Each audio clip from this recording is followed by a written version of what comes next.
Halo semuanya para pecinta manhwa dimanapun kalian berada, kali ini Mimin akan membahas manhwa terbaru dengan durasi 1 jam dan cerita ini cocok bagi kalian yang menyukai MC gila. Mengisahkan seorang kesatria yang melayani seorang kaisar tiran yang bersekutu dengan iblis dan pada akhirnya dia menyerah menumpahkan darah dan memilih mati di tangan sahabatnya sendiri yang saat itu melakukan revolusi pemberontakan menghentikan sang kaisar tiran. Namun dirinya tiba-tiba saja terbangun ke masa depan dengan menjadi keturunan dari sahabatnya sendiri. Maka dari itu dia memutuskan di kehidupan keduanya akan menjadi anjing gila tanpa tuan yang akan menghancurkan siapapun yang menghalangi jalannya. Cerita dibuka dengan kisah penjaga kerajaan yang terlahir sebagai budak dan meninggal saat melindungi sang kaisar gila yang telah membuat perjanjian dengan iblis, dan apakah dia akan diingat sebagai kesatria loyal yang tak pernah meninggalkan tanggung jawabnya sampai akhir. Dia juga mungkin dikenal sebagai pecundang yang tak berguna karena gagal membaca arus situasi, tapi pada akhirnya kedua hal itu tidaklah sesuai dengan sang kesatria itu, dan sosok itu adalah Cain Lator, kesatria kekaisaran untuk sang kaisar. Sementara itu Hali Resten, ketua pemberontakan atas kebiadaban sang kaisar, adalah Resten dan dia tak mengerti kenapa Cain Lator mengalah padanya. Dengan pedang yang sudah tertancap di tubuhnya, Cain Lator merasa dirinya sebaiknya hilang dari ingatan semua orang. Terlahir sebagai anak yatim piatu, dia telah menghabiskan 29 tahun tanpa mengambil keputusan sendiri dan hal itu sungguh sangatlah menyedihkan. Walau mereka adalah teman tapi juga adalah musuh yang tidak sejalan, tapi Hali Resten menangisi atas apa yang terjadi pada Cain dan dia beranggapan Cain bisa saja lari, tapi untuk apa dia mengambil keputusan ini? Dia terus menangis sambil histeris agar Cain tidak menutup matanya. Namun pada akhirnya sang budak yang menghabiskan seluruh hidupnya di bawah perintah sang kaisar jahat menghembuskan napas terakhirnya. Dalam lubuk hati terdalam Cain dia sangat menyesali atas apa yang semua terjadi dalam hidupnya. Kemudian dia tiba-tiba berada di tempat yang aneh dan misterius bahkan belum pernah terlihat olehnya. Cain terus berjalan tanpa sehelai pakaiannya dan dia menganggap ini adalah kebebasan dari kematiannya. Di sela itu dia tersenyum sebab mengingat wajah Hali Resten yang terus menangisi kepergiannya. Tapi dia yakin Hali Resten pasti akan baik-baik saja, bahkan akan dipuja sebagai pahlawan yang hidup, dan sekarang Cain harus fokus pada kematiannya dan apakah dia akan mendapatkan hukuman dari Tuhan. Kemudian Cain merasakan sesuatu yang mendekat ke arahnya hingga dia memalingkan wajahnya. Dia tak mengerti bahaya biru apa yang sedang menuju ke arahnya dan dia juga enggan melarikan diri sebab dia sudah berada di dalam alam baka. Dia akan menerima apa yang terjadi meskipun ini adalah hukuman atas kesalahannya melayani sang kaisar gila yang telah bersekutu dengan iblis. Segala cahaya itu menyelimuti dan masuk ke dalam tubuhnya, maka Cain membuka matanya diiringi kegembiraan seseorang atas kelahirannya yang sehat. Sosok ini sangat bersemangat bahkan mengatakan apakah ayahnya ingin menggendong Karon. Lalu ayahnya mendekat sambil memujinya sebab Karon terlahir sebagai anak yang tangguh tanpa menangis seperti bayi pada umumnya. Sosok ini berharap cucu bungsunya akan tumbuh dengan kuat dan Cain tak paham kenapa dia dipanggil dengan nama lain, tapi dia juga mengenal wajah di depannya saat ini adalah milik Hali Resten namun dia jauh lebih tua. Beberapa saat kemudian Karon yang merupakan Cain menangis seperti bayi pada umumnya. Cain juga tak mengerti kenapa dia tiba-tiba menangis dan situasi macam apa sebenarnya yang sedang menimpanya. Jika dilihat dari apa yang terjadi, maka dia sekarang malah menjadi cucu bungsu dari Hali Resten. Beberapa tahun kemudian Karon terus tumbuh di kediaman ini dan dia juga sangat penasaran bagaimana akhir kisah hidupnya di masa lalu yang bersamaan meninggalnya kaisar jahat 45 tahun silam. Guru privatnya pun menceritakan kisah itu di mana Cain Lator tidak bisa menghentikan tindakan buruk tuannya, tapi kematiannya telah menjadi simbol kesetiaan yang tak tergoyahkan hingga akhir hayat dengan melayani sang kaisar. Ini adalah kisah yang diketahui semua orang dan pria ini ingin mendengar bagaimana pendapat tuan mudanya tentang itu. Tapi sebelum menjawabnya, Karon ingin mendengar pendapat profesornya terlebih dahulu. Pria ini pun menjawab jika kepala keluarga tertinggi ingin mengembalikan kehormatan temannya, apalagi kisah pertemanan Hallie Reston dan Cain Lator cukup terkenal di masa itu. Seketika Karon berdiri dan mempertanyakan apakah seperti itu yang dipikirkan oleh sang kepala keluarga utama. Dengan sedikit rasa amarah, Karon menyebut jika kakeknya tampak memiliki dendam kepada almarhum temannya sehingga secara terang-terangan memujinya. Pendapat itu sangatlah mengejutkan profesor dan tak mengerti kenapa dia mengatakannya. Karon lanjut menegaskan jika kakeknya tidak bisa menerima fakta bahwa temannya tidak ikut dengannya dalam perjuangan revolusi melawan sang kaisar jahat dan malah memilih kematian, jadi dia ingin menodai keinginan terakhir Cain yang mati mengalah dengan membuatnya dikenang sebagai pahlawan. Hal ini sungguh mengejutkan profesor, sebab apa benar Cain Lator menginginkan kematian yang tenang tanpa ada seorang pun yang mengingat namanya? Dia juga tidak memungkiri adanya rekaman mengenai pertarungan antara sang Lord Hallie Reston melawan Cain Lator yang berakhir terlalu cepat bagi sesama kesatria tingkat tinggi, walau buktinya hanyalah sekedar rumor, dan jika Cain memang memilih kematian daripada bergabung dengan temannya dalam revolusi, maka ini bisa menjadi pernyataan yang masuk akal. Tapi bagaimana bisa anak yang baru berumur 10 tahun dapat menarik kesimpulan seperti itu? Namun jika dia setuju akan opini tanpa dasar kuat itu, maka hal ini adalah sebuah kelancangan dan para kesatria sang Lord akan menganggapnya penyebar kebohongan. Dengan kata lain, dia dapat dianggap pengkhianat dan berakhir terpenggal. Jadi profesor yang panik menjawab jika anggapan tuan mudanya terlalu berlebihan. Seketika Karon tertawa sebab wajah profesor di hadapannya sangat pucat, padahal dia hanya bercanda. Sekarang nama Cain adalah Karon Reston, sekaligus cucu bungsu dari sang Lord Hallie Reston, teman masa lalunya. Butuh beberapa waktu baginya untuk bisa memahami situasi ini, tapi intinya dia telah dilahirkan kembali sebagai cucu dari Hallie Reston.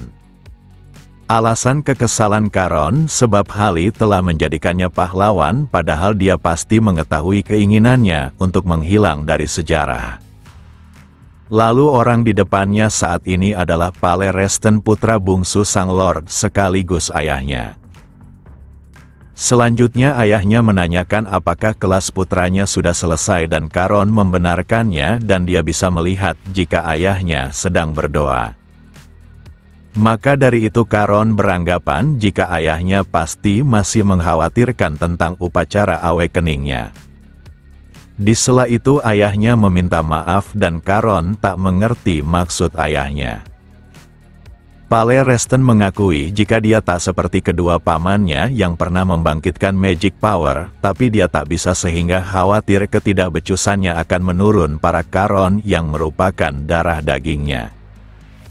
Karon yang melihat raut wajah sedih ayahnya segera mendekat sambil mengatakan jika tak ada yang perlu dikhawatirkan lagian ayahnya tetaplah yang terhebat di matanya. Pale sangat terharu mendengar itu dan langsung memeluk putra kesayangannya. Beralih ke malam hari di mana Karon mulai memikirkan tentang upacara awakening yang sebentar lagi berlangsung. Di masa lalu dia pernah mendengar tentang upacara itu, bahkan menanyakannya secara langsung kepada Hallie Reston yang saat ini menjadi sang Lord. Kala itu Hali memberitahu jika upacara tersebut merupakan tradisi yang sudah dilakukan sejak dulu untuk membuka inti magic power seseorang. Magic adalah sesuatu yang dibawa dari lahir, tapi tidak semua orang bisa membangkitkannya. Walau bisa melakukannya, tak ada jaminan seseorang akan memenuhi kualifikasi untuk menjadi kepala keluarga selanjutnya. Selain itu terdapat juga rahasia yang diturunkan hanya kepada Sang Lord selanjutnya. Hal ini seperti harta yang berharga maupun sesuatu yang berguna dan Hali penasaran apakah temannya tertarik. Dengan wajah lesu Cain menjawab jika dia hanya ingin hidup di suatu tempat yang jauh dari keramaian. Saat Hali tertawa, maka Cain cukup kesal karena dia malah menertawakan cita-cita dari temannya. Kemudian Hali berjanji akan memberitahu isi rahasia itu jika dia terpilih menjadi kepala keluarga selanjutnya. Cain tak boleh hidup sebagai pecundang dalam kehidupan kedua ini, dan pastinya dia harus menjadi lebih kuat dari siapapun. Lalu Charon mulai mengeluarkan magic power-nya, menandakan dia telah membangkitkannya.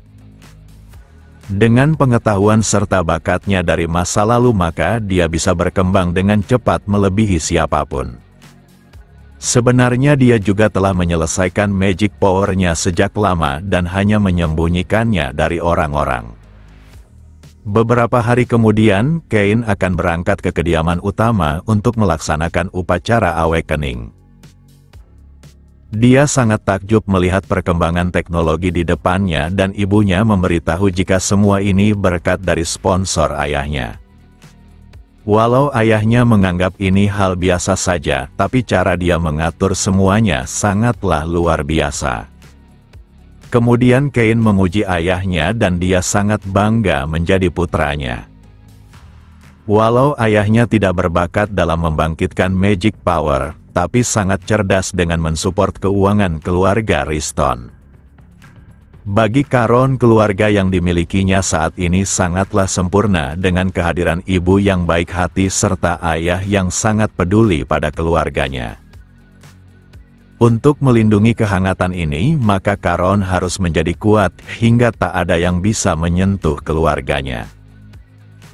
Pasca perjalanan yang cukup panjang, akhirnya mereka tiba di kediaman keluarga utama yang disebut Benteng Laut Azura.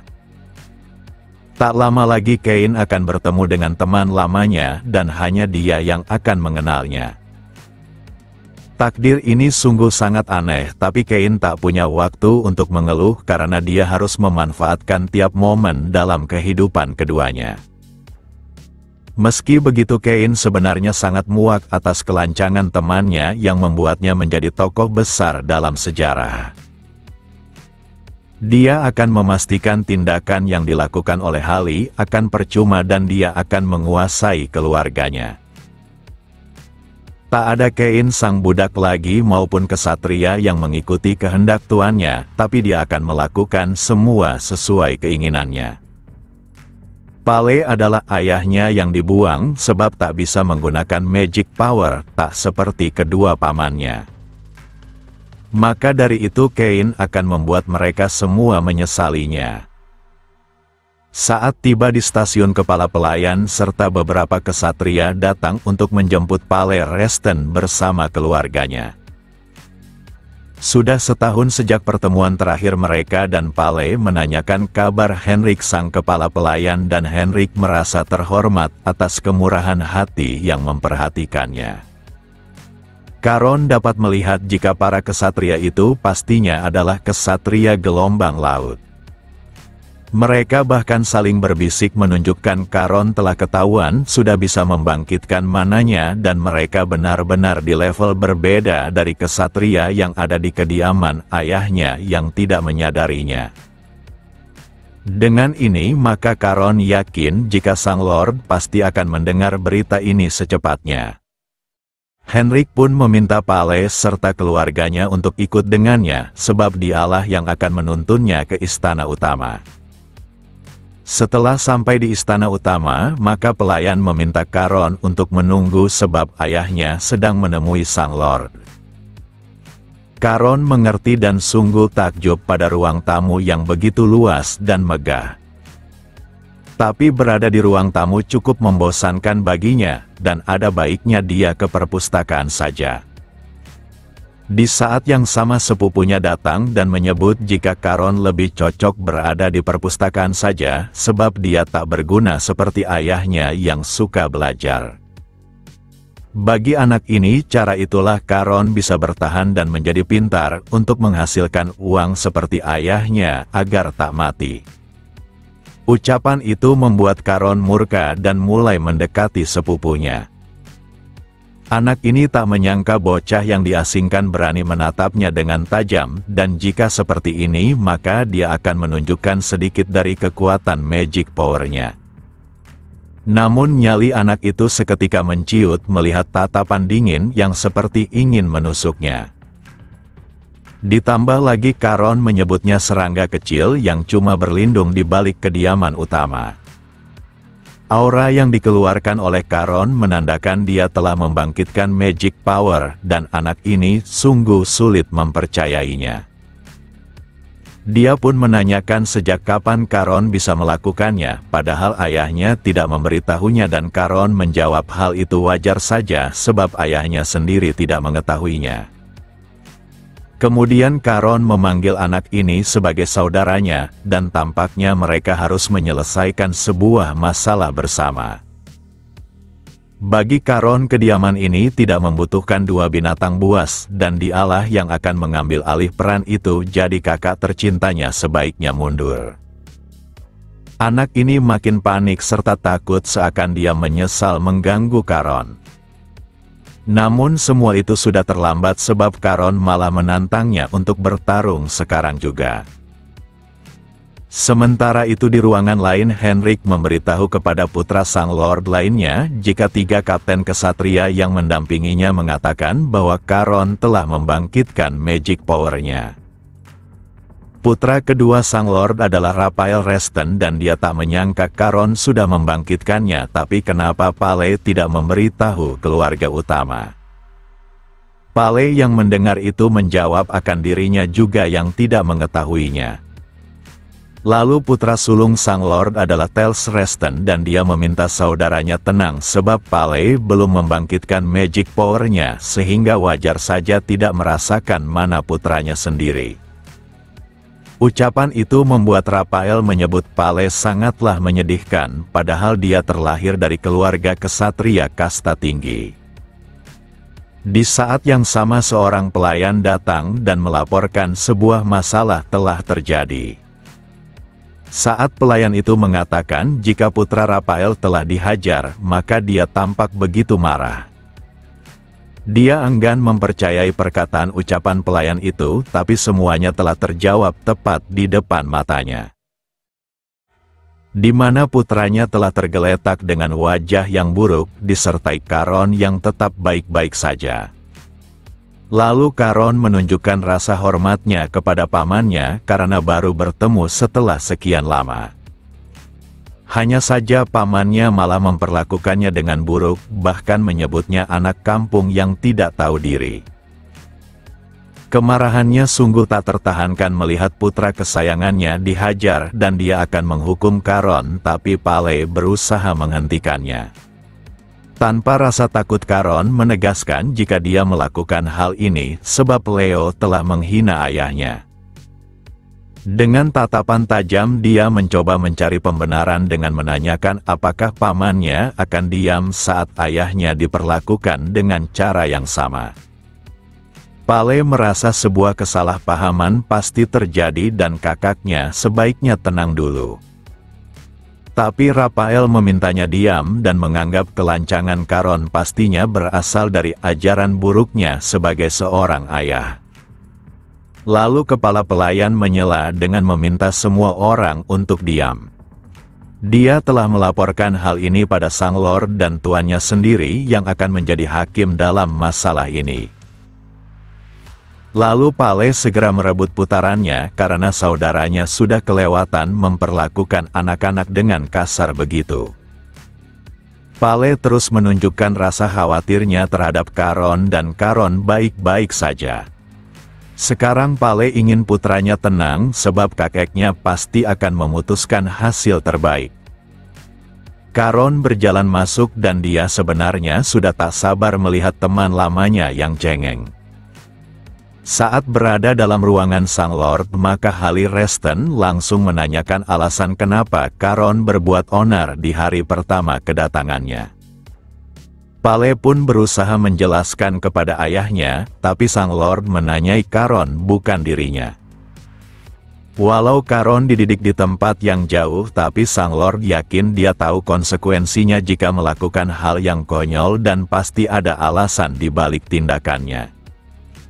Bagi Karon mendengar teman lamanya bersikap murah hati sebelum menghukumnya serasa tidak cocok dengan watak Hali Reston. Tanpa pikir panjang lagi Karon menjawab jika Leo telah menghina ayahnya dengan ucapan yang tidak pantas. Saat Raphael ingin menyela maka Sang Lord memintanya diam dan jangan berani menyela pembicaraannya. Karena masalah ini tidak akan terpecahkan hanya dengan menghadirkan Karon, maka dia juga meminta kepala pelayan untuk mendatangkan Leo. Sambil menunggunya, maka Sang Lord ingin menanyakan hal lainnya. Karon yakin kakeknya pasti ingin menanyakan terkait magic power-nya dan dia sebenarnya sudah membangkitkan hal itu di 3 tahun yang lalu. Walau Sang Lord menyembunyikan raut wajah terkejutnya, tapi membangkitkan magic power di usia itu secara mandiri dapat dikatakan bakat luar biasa dan juga ingin tahu kenapa cucunya menyembunyikannya. Karon menjawab jika dia juga baru mengetahui hal itu disebut magic power pasca membaca sebuah buku dan dia tiba-tiba memikirkan hal yang menarik. Di mana memiliki sebuah rahasia tampaknya menyenangkan dan keren ditambah para kesatria di wilayahnya tidak menyadarinya.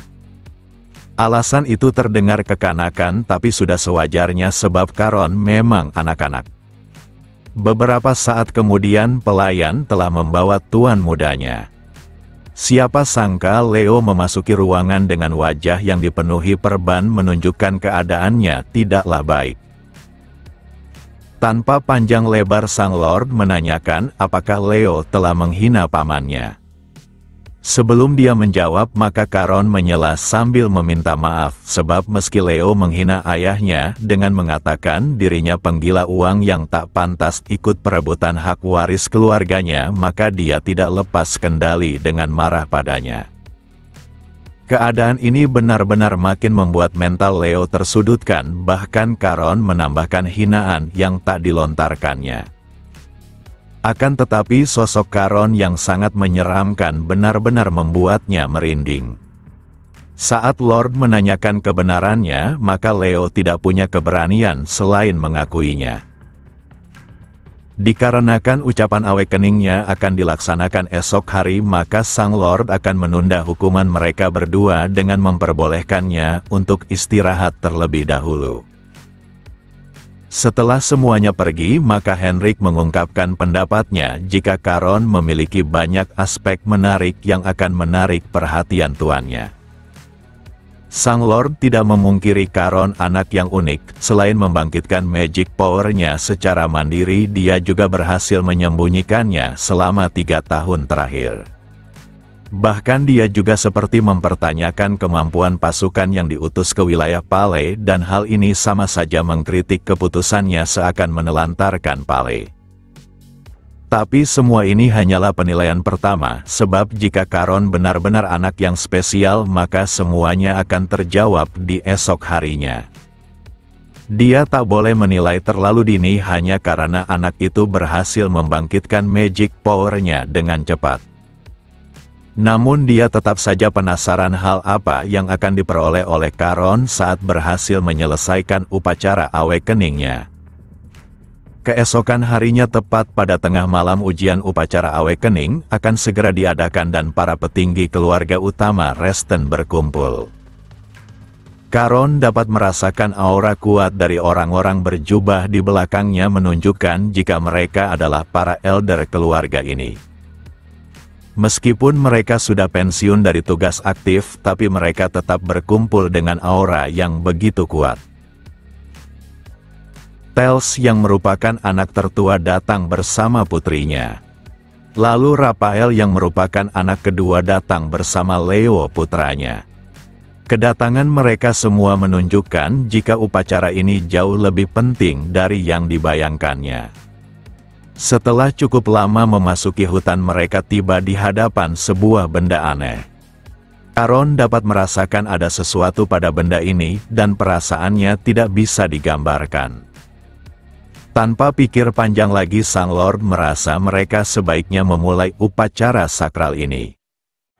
Sebelum itu Sang Lord memperingatkan jika benda di depannya adalah batu sumpah yang akan membuka celah di mana dunia lain akan terbuka.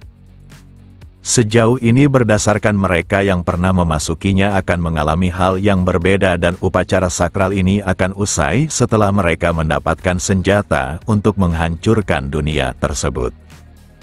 Charon mengerti dan akan melakukan yang terbaik.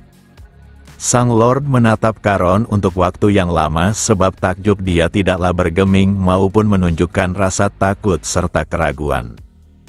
Kemudian Sang Lord mendekatkan sebuah kalung yang langsung bereaksi pada batu sumpah di hadapannya. Sebuah energi gelombang manapun terpancar hingga memecah keheningan malam ini.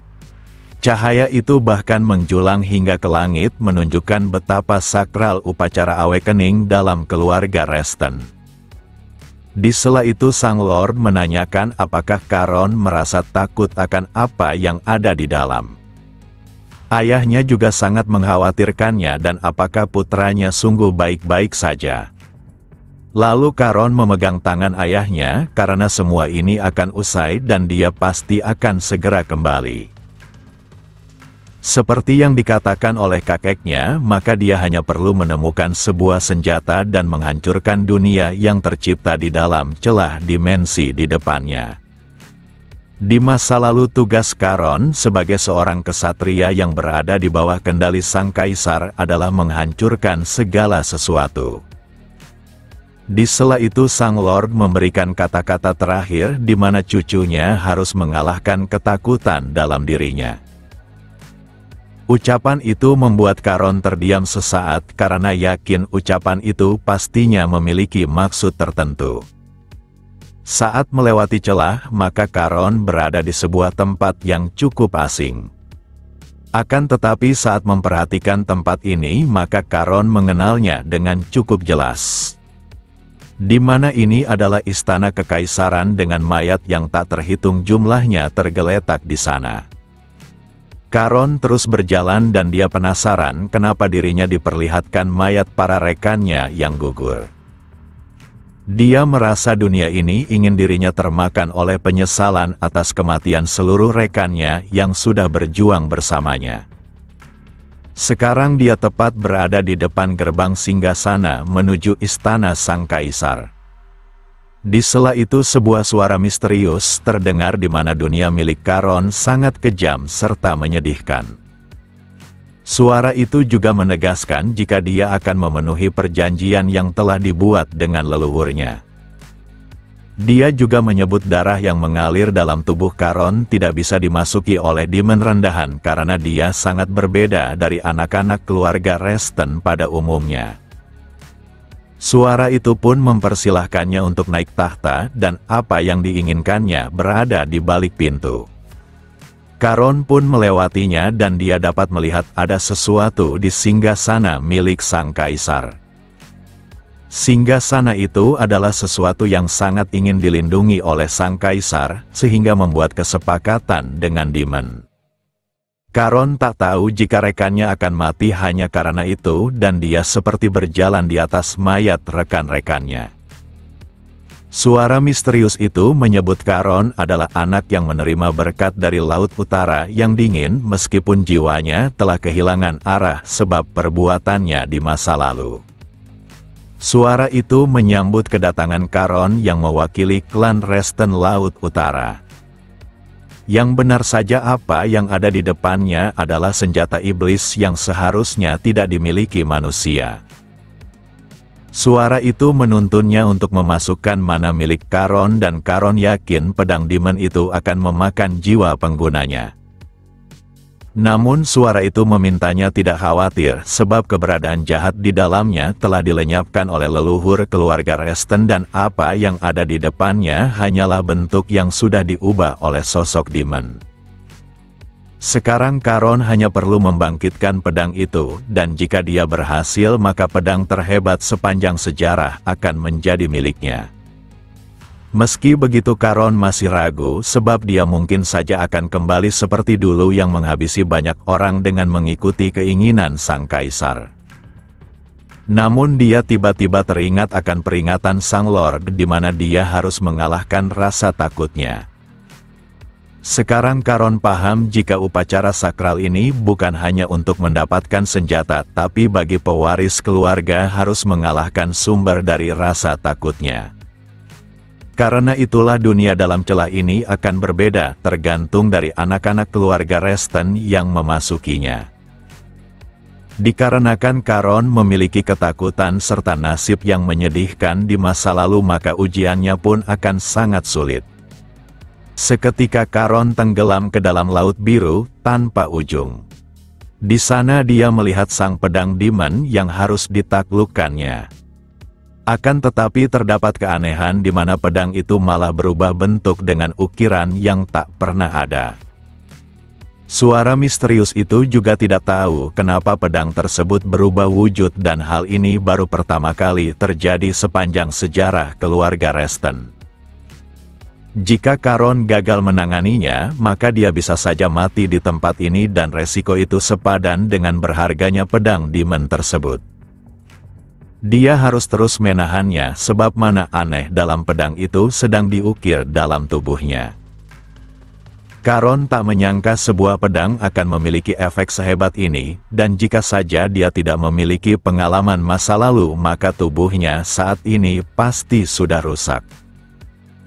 Sekarang pedang itu telah tampak jinak dan Charon sangat penasaran pedang apa sebenarnya yang telah didapatkannya.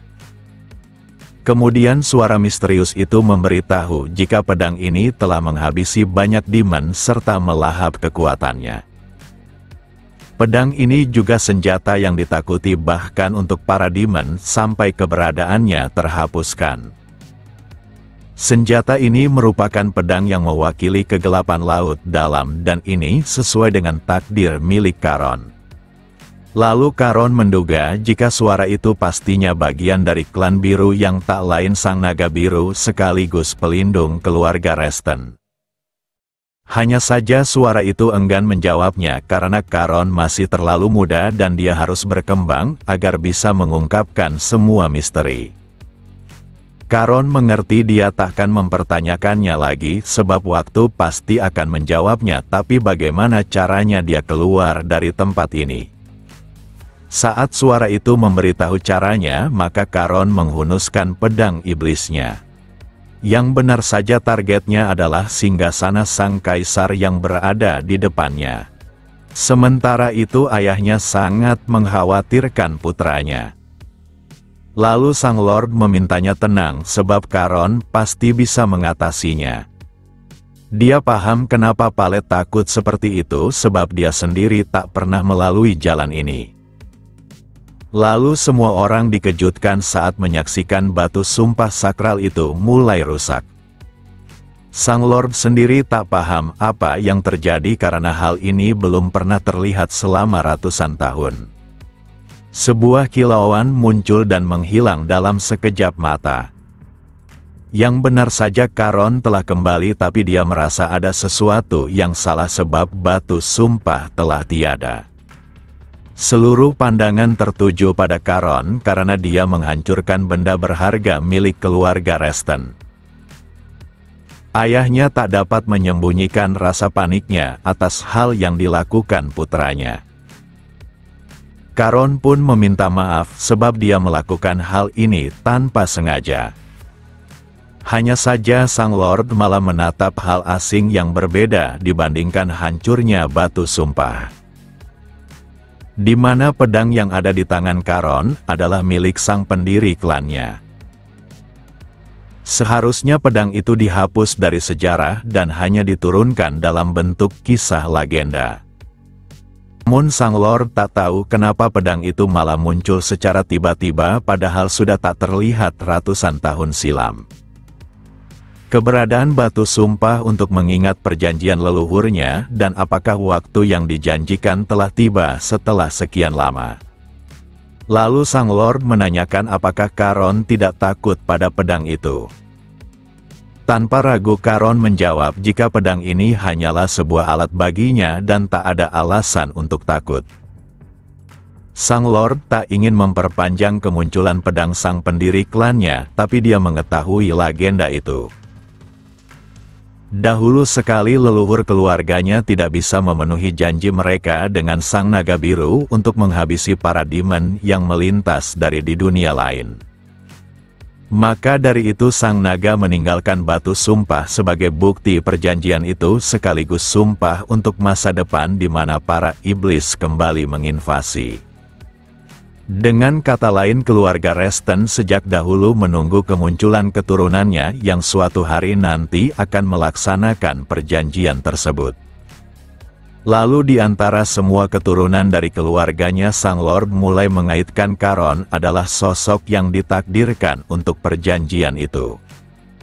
Kemudian sang Lord menyebutkan namanya dan dengan wewenangnya sebagai kepala keluarga, maka dia menyatakan Charon adalah keturunan langsung yang dipilih oleh pedang sang pendiri dan berhak mewarisi teknik murni keluarganya. Raphael tampak cukup kesal karena tak menyangka bocah seperti Charon akan mewarisi teknik keluarganya menunjukkan dia layak ikut perebutan hak waris.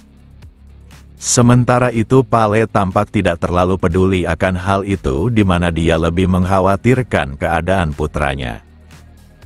Sebagai anak tertua dari keluarga Reston, Tales mengira dirinya sudah mengetahui tentang semua senjata yang akan diwariskan, tapi dia tak pernah mendengar tentang pedang demon di tangan Charon. Terlebih lagi hanya dengan melihatnya, maka pedang itu membuatnya merinding. Dengan ini, maka Charon telah melangkah di jalan yang berbeda dibandingkan ayahnya, tapi Tales takkan membiarkan posisi hal waris goyah hanya dengan kejadian seorang bocah. Dikarenakan ucapan awakeningnya telah usai, maka sang Lord menyarankan seluruh anggota keluarganya agar kembali. Di sela itu Raphael menanyakan apakah kakaknya akan diam begitu saja atas apa yang terjadi.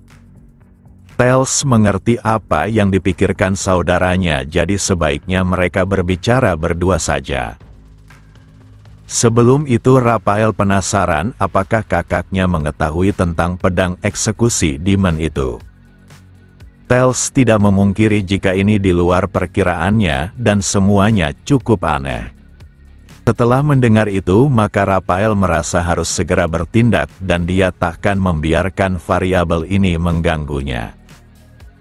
Dari sekian banyak orang dia sulit menerima kenapa harus anak Pale yang spesial. Keesokan harinya keluarga Pale akan kembali kecuali Charon. Melihat rasa khawatir Pale yang berlebihan, maka kepala pelayan mengingatkan jika tempat ini adalah yang paling aman.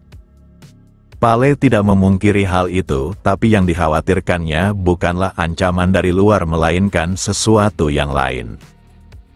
Orang-orang yang dimaksudnya adalah saudaranya sendiri, tapi tetap saja dia harus percaya pada sang Lord sebab kedua kakaknya pun takkan bertindak sembrono menyingkirkan Charon. Lalu Henrik juga menambahkan jika Sabina adalah sosok yang ditugaskan untuk melatih Charon dan Leo, jadi semuanya akan baik-baik saja.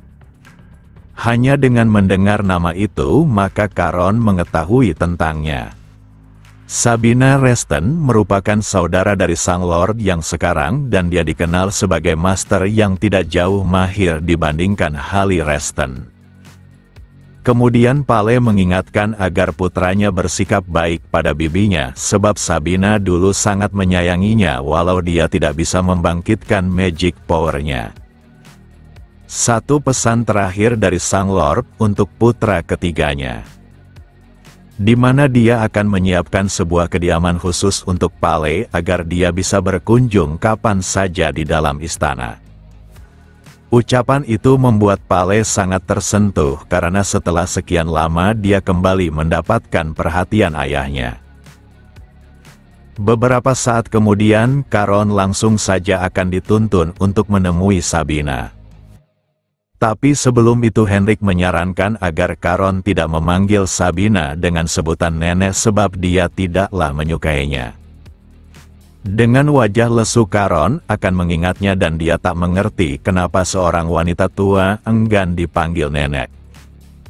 Tempat ini adalah hutan Azura biru dan hanya keturunan langsung yang bisa memasuki ruang kultivasi di depan matanya. Selain dirinya, Leo juga akan berada di tempat ini menunjukkan mereka berdua akan dilatih bersama. Kehadiran Leo membuat Caron cukup bersemangat sebab dia setidaknya tidak akan terlalu bosan tanpa teman. Karena Sabina sudah menunggu, maka Caron segera bergegas untuk masuk.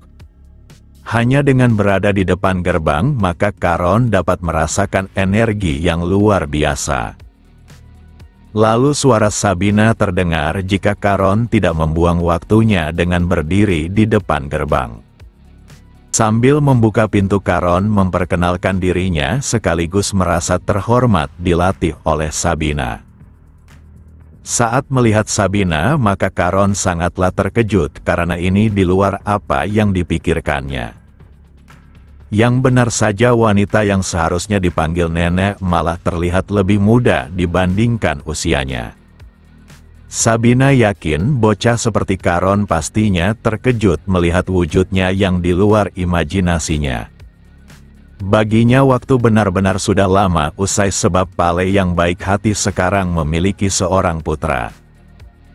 Caron berusaha menahan diri tertawa dan mulai menebak jika Sabina mungkin saja membentuk ulang tubuhnya dengan magic menunjukkan dia setidaknya berada di level kesatria 8 bintang.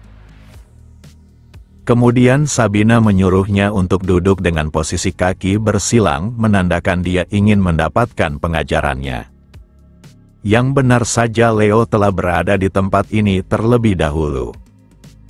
Dengan santai Caron mengatakan jika mereka sebaiknya berteman dengan baik, karena akan sering bertemu.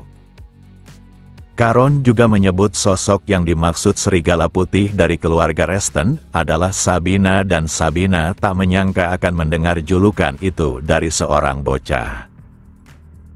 Caron pun menjawab jika dia seperti ayahnya suka membaca buku, begitupun dengan buku sejarah yang di dalamnya terdapat pencapaian para keluarga utama seperti Sabina.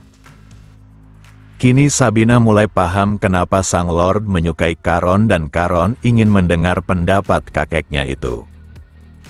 Sebenarnya Sang Lord tidak mengatakannya secara langsung, tapi dia menganggap Caron adalah bocah yang pasti disukai oleh Sabina. Tak sampai di situ saja, Sang Lord bahkan menganggap Caron adalah anak yang harus mengarungi lautan yang luas, jadi Sabina harus membantunya menjadi penguasa laut. Sudah sejak lama kakaknya tidak memberikan perintah, apalagi menunjukkan ketertarikan pada keturunannya yang ingin dirinya menjadi menara mercusuar bagi Caron. Walau baru melihat Caron, tapi Sabina dapat langsung melihat potensinya yang sangat besar bagaikan lautan dalam dan ganas. Sekarang dia belum tumbuh, tapi Caron adalah ombak yang siap menyapu apapun. Usia Sabina tidaklah mudah, tapi menemui anak yang menarik nampaknya akan membuat hari-harinya menyenangkan. Latihannya akan segera dimulai dengan Caron dan Leo harus berada di posisi bersilang, sebab sikap itu adalah pondasi paling dasar untuk latihan mana. Begitu mereka berdua melewati tahapan awal, maka mereka bisa berlatih tanpa perlu duduk bersilang lagi. Tanpa panjang lebar lagi, Sabina langsung menunjukkannya tepat di hadapan mereka. Azura mana yang dikeluarkannya sangat besar hingga mengubah udara sekitar. Dengan menguasai Azura mana sesuka hati, maka Caron dan Leo bisa menciptakan sekaligus mengendalikan lautan mana di dalam tubuhnya. Semakin banyak lautan mana yang bisa mereka kendalikan, maka semakin cepat juga peningkatan kekuatannya, dan jika bisa mengendalikan 8 lautan dalam diri, maka kesempatan mencapai level 8 bintang akan terbuka. Saat berhasil menyatukan 8 lautan mana itu menjadi samudra besar yang dahsyat, maka mereka disebut level 9 bintang, dan sejauh ini hanya 3 orang yang berhasil mencapainya. Di kekaisaran ini hanya 1 orang pengguna 9 bintang, yang tak lain adalah kakek mereka berdua sekaligus kakak Sabina, yaitu Sang Lord Halirestan. Setelah mendengar itu, Karon yakin dirinya akan segera mengejar Halirestan, bahkan melampauinya. Sorot mata yang ditunjukkan oleh Karon membuat Sabina terkejut sebab dipenuhi haus kekuatan. Jika seperti ini, maka dia pasti akan berlatih keras, dan Sabina makin tertarik padanya. Langkah awal mereka berdua harus membiarkan mana mengalir melalui jalur-jalur yang terbuka oleh upacara awakening, dan hal penting yang harus diketahui adalah kekuatan lautan bukanlah hal yang bisa dikendalikan, melainkan harus diterima. Metode kultivasi keluarga Restan memang sangat menarik dengan Karon yang dapat merasakan gejolak ombak dalam dirinya. Seharusnya hal ini akan mudah sebab Karon telah memiliki pengalaman di kehidupan sebelumnya. Sabina yang mengawasi mereka tak mengerti bagaimana bisa mana seorang anak yang baru saja selesai mengikuti upacara awakening sekuat ini. Bahkan Leo yang diajari oleh teknik dominasi lautan dari 2 tahun yang lalu baru saja mulai mengejar level 2 bintang. Sedangkan Karon mulai membentuk jalur mana baru, padahal belum pernah mengajarinya. Sabina hanya berpikiran jika buku yang dipelajari oleh Karon mungkin saja sangat membantunya tanpa pengajaran langsung sebab dia adalah sang jenius. Sementara itu Karon mulai merasakan sekujur tubuhnya sedang dikoyak-koyak. Maka dari itu dia memutuskan menyudahi latihannya sendiri, dan Sabina yakin Karon merasakan gejala yang menyakitkan. Sabina benar-benar hanya mengamatinya dengan Karon yang melakukannya sendiri. Di saat yang sama Leo telah tumbang sebab terlalu memaksakan dirinya. Sebelum mereka mulai, Sabina sudah mengingatkan agar tidak memaksakan diri mengendalikan mana itu. Tapi kejadian ini tetaplah salahnya sebab terlalu fokus memperhatikan Karon sehingga lupa pada Leo. Perbedaan kedua anak yang dilatihnya sungguh sangat jauh, di mana Karon bahkan bisa mengukur batasannya sendiri dan mengatur ritme agar tubuhnya tidak mengalami dampak kultivasi. Menjaga ketenangan pada usia seperti ini saat mengejar kekuatan tidaklah mudah, tapi Karon dapat melakukannya. Dengan fakta hari ini, maka Sabina yakin Karon tidaklah membutuhkan mercusuar untuk meneranginya, tapi dia akan menemukan jalannya sendiri. Lalu Sabina mendekatinya sambil menegaskan selama 3 tahun dia akan memastikan keselamatan Karon dan takkan ada yang bisa menyentuhnya. Maka dari itu selama 3 tahun tersebut, maka dia harus fokus meningkatkan kekuatannya tanpa terkekang pada pikiran lain. Beralih ke aula pelatihan di mana para kesatria sedang berlatih bersama di bawah pengawasan seseorang. Sosok itu terkadang memberikan koreksi saat para kesatria melakukan kesalahan dalam postur tubuh maupun dalam serangannya. Di saat yang sama perhatiannya tertuju pada kedua tuan mudanya yang sedang berjalan bersama, dan Leo menanyakan apakah Karon ingin menggunakan pedang di pundaknya untuk latihan. Karon membenarkan hal itu dan semua orang juga terus mengatakan bahwa aura pedangnya sangat menakutkan, jadi dia harus menyelimutinya dengan sarung khusus yang diberikan oleh Sang Lord. Lalu pria ini menyambut kedatangan kedua tuan mudanya di tempat pelatihan. Mulai hari ini dia akan menjadi pelatih berpedang mereka berdua. Dirinya bernama Zeras sekaligus komandan pasukan dalam keluarga Restan. Caron pun menyapanya dan dia bisa merasakan jika Zeras setidaknya berada di level 8 bintang menunjukkan dia sangat hebat. Kemudian Zeras berharap pengertian kedua tuan mudanya di mana mereka takkan memanggilnya sebagai cucu Sang Lord sebelum mendapatkan pengakuan dari pasukan yang dipimpinnya. Dengan santai Caron menjawab hal itu akan lebih baik, sebab dia juga tidak terbiasa diperlakukan spesial dan bisa menghambat latihannya, ditambah sudah menjadi tradisi bahwa keturunan Reston harus mendapatkan pengakuan dari pasukan elit keluarga. Zeras cukup terkejut akan jawaban itu sebab biasanya anak seumuran ini pasti akan marah karena terdengar diremehkan. Hal itu terbukti pada saat Leo pertama kali datang untuk berlatih dengannya. Jadi sekarang Zeras berpikir bahwa pewaris dengan akal sehat akhirnya telah datang.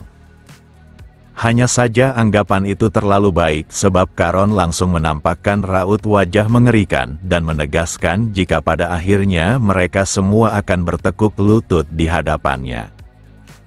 Zeras kini mengubah pandangannya di mana Caron mungkin saja adalah keturunan paling buruk serta berbahaya di antara yang lainnya. 3 tahun pun usai di mana Sabina menyebut alkohol buatan Zeras memang yang terbaik dan Sang Lord selalu memperingatkan adiknya agar dia berhenti mencuri minumannya. Ucapan itu tentu saja menyulut rasa kesal Sabina sebab dia telah melakukan perintah khususnya untuk melatih cucu kesayangannya 3 tahun penuh.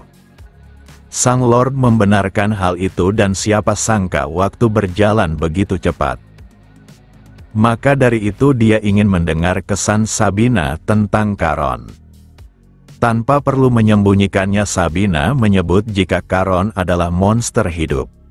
Bagi Sabina menyebut Caron sebagai jenius merupakan penghinaan bakatnya yang sangat menakjubkan. Tapi Sang Lord tak ingin mendengar satu pendapat saja karena Zeras juga telah melatihnya dalam berpedang.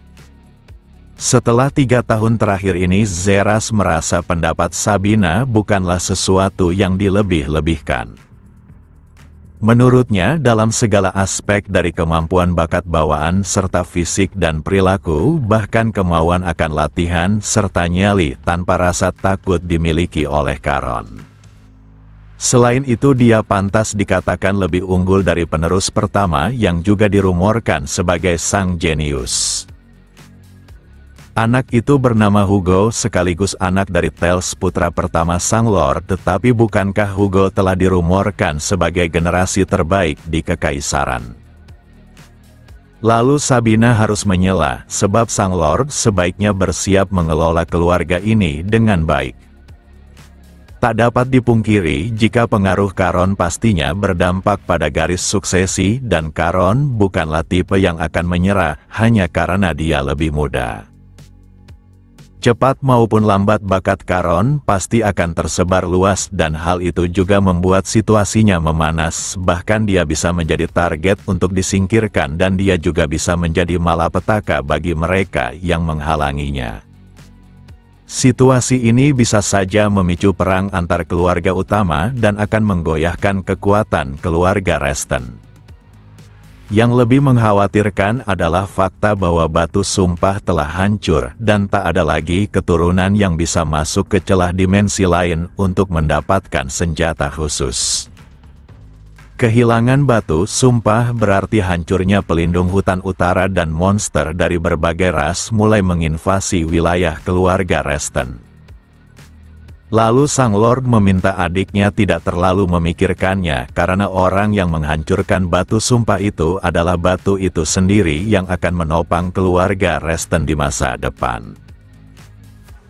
Sabina yang mendengar itu menanyakan apakah ucapan Sang Lord adalah sebuah ramalan yang hanya diturunkan kepada kepala keluarga dan dia yang mengatakannya menunjukkan waktu perjanjian sudah dekat. Beban yang ditanggung Caron tidaklah mudah dan jalannya mungkin akan yang paling sulit dibandingkan beberapa generasi sebelumnya. Sang Lord akan memberitahu semuanya serta ramalan tersebut jika saatnya sudah tiba. Sementara itu Henrik datang sendiri ke wilayah tuan muda ketiga yang tak lain adalah ayah dari Caron untuk memberikannya sebuah surat. Dalam surat itu Caron meminta maaf sebab tidak bisa mengunjungi ayahnya disebabkan jadwal yang padat dan dia juga telah berada di level 4 bintang.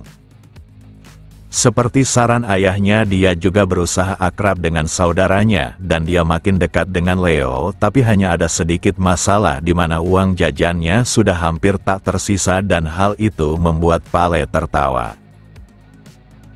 Bagi Pale siapa sangka 3 tahun telah usai dan dia tak dapat membayangkan perasaannya saat meninggalkan putranya di kediaman utama. Dia sangat bersyukur semuanya berjalan dengan baik di mana Caron dapat beradaptasi di sana, dan Henrik menambahkan berkat kehadiran Caron maka aula pelatihan selalu ramai sebab semangat juang para kesatria meningkat. Walau kabar ini sungguh bagus, tapi sebenarnya Pale telah berulang kali mengingatkan agar putranya tidak mencolok. Kepala pelayan mengerti perasaan tuan mudanya, tapi sebuah berlian tetap akan bersinar dimanapun dia berada dan hal itulah yang dialami oleh Caron. Hanya saja situasinya akan sedikit berbeda di mana informasi tentang keberadaan Caron takkan bisa disembunyikan lagi.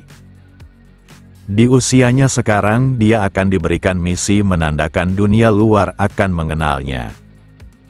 Namun yang sebenarnya sangat dikhawatirkan oleh Pale bukanlah ancaman dari luar melainkan kedua saudaranya yang pasti tak senang jika suksesi pewaris goyah. Henrik yang melihat rasa khawatir itu mencoba menenangkan Pale. Di mana Sabina sangat menyukai Caron, jadi campur tangan orang dewasa akan sulit untuk menyentuhnya. Namun Pale teringat akan sesuatu di mana Sabina dijadwalkan akan pergi ke benteng Laut Biru meninggalkan istana. Henrik tahu itu, tapi tidak ada yang perlu tuan ketiganya khawatirkan. Semua itu karena tuan muda Caron telah membentuk ikatan yang kuat dengan para kesatria hingga kesatria elit itu memberikannya julukan yang terdengar tidak sopan. Pale seketika tertawa sebab dia juga telah mendengarnya, tapi siapa sangka julukan itu diberikan oleh para kesatria. Julukan tersebut adalah Tuan Muda Anjing Gila dari Benteng Laut Biru. Sementara itu salah satu dari kesatria sedang berlatih dengan seseorang dan dia tampak kesulitan. Sosok yang dihadapinya ternyata adalah Caron itu sendiri. Pria besar ini meminta tuan mudanya berhenti sebab dia mengaku kalah, tapi Caron tak paham kenapa Hans menerima serangannya. Dia tahu jika menguatkan tubuh dengan magic akan cukup berguna, tapi hal itu takkan ada apa-apanya jika musuh menyerang dengan kekuatan yang lebih dahsyat. Hans mengungkapkan hanya tuan mudanya yang mengkritik soal kekuatannya, padahal dia jauh lebih unggul dalam kekuatan dibanding kesatria lainnya. Bagaimanapun tuan mudanya sudah berkembang pesat, bahkan dia tak bisa mengimbanginya tanpa melepaskan mananya. Hans juga yakin tak lama lagi tuan mudanya akan melakukan misi pertamanya sekaligus belajar secara langsung dalam menghadapi musuh. Misi itu tidak datang dari Sang Lord, melainkan ditentukan oleh Komandan Zeras. Menurut Hans, tuan mudanya mungkin saja dikirim di wilayah lumbung padi area barat, karena di sana sering muncul monster yang menghancurkan persediaan dan Caron yang begitu senang berteriak memberitahu hal ini pada Leo. Hanya saja Leo sudah tidak ingin bersama dengan Caron, karena 3 tahun terakhir ini sungguh melelahkan. Tapi tetap saja Leo juga punya impian dan jika mampu menyelesaikan misi pertamanya dengan sempurna maka ayah dan ibunya akan merasa senang. Di sisi lain Pale sebenarnya tidak hanya ingin bertanya soal putranya melainkan sesuatu yang lain. Di mana inspektur di wilayahnya menemukan ini di gerbang pedagang yang datang dari wilayah Baron Beles. Saat menyentuhnya Henrik mengetahui hal ini. Pale membenarkannya dan ini adalah obat terlarang, jadi dia meminta Henrik untuk menyelidiki wilayah Baron Beles di dalam benteng Laut Biru. Beralih di malam hari di mana seseorang baru saja tiba di wilayah benteng Laut Biru, dan dia hanya perlu menemui kesatria istana. Sementara itu Karon sedang mengendap untuk keluar karena baru melakukan sesuatu yang buruk. Tindakan yang dilakukannya adalah mencuri koleksi alkohol Zeras dan hal ini selalu saja menyenangkan. Hanya karena dia berada dalam tubuh anak kecil bukan berarti dirinya telah melupakan rasa alkohol yang selalu diminumnya. Hanya saja Karon malah melihat seseorang yang masuk ke wilayah benteng Laut Biru menunjukkan dia bukanlah berasal dari tempat ini. Lalu Karon menanyakan kenapa mereka berada di luar selarut ini. Orang itu pun memperkenalkan pria di sampingnya adalah Baron Rohan dari keluarga Beles dan dia memiliki permintaan mendadak. Baron Rohan telah mendengar jika Karon tak seperti ayahnya, bahkan dia dilatih khusus di dalam keluarga utama, tapi kenapa dia berkeliaran dengan alkohol di tangannya. Karena sudah larut malam, maka Karon ingin mendengar permintaan itu dibandingkan melaporkannya pada para kesatria penjaga. Hal ini mengejutkan Baron Rohan dan ragu, sebab masalah ini sebaiknya disampaikan kepada orang dewasa bukan anak kecil meskipun dia adalah cucu sang Lord.